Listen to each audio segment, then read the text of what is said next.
Welcome to Burlap Teachers. Enjoy the video. You start by removing the metal insert from the case. Do this now and set the shell aside. Once the insert is out, lift the felt pad that covers the cotton, peel it back slowly so fuel and fibers don't spill. You want to expose the cotton mass and observe the wick route. Make sure you note how the wick passes through the cotton because you'll replace it the same way. If fuel drips, dab with a towel, ventilate the area for safety and avoid open flames. Now prepare the new cotton. Use Zippo or rayon lighter cotton, not synthetic batting, and tear off a piece slightly larger than the cavity. You'll lay thin layers, then feed the wick through the center hole, making sure it remains vertical and free to move. Once the wick is in place, add more cotton in loose layers, compressing lightly with a flat tool. You want snugness without crushing. This preserves fuel capillarity and prevents flooding. Check that the felt pad still sits flush.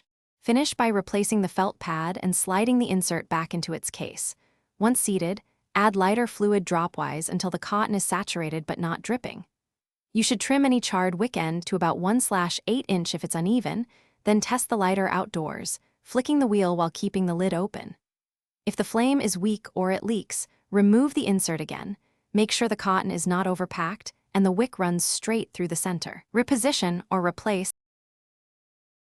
Thanks for watching. Consider subscribing if this video helped you.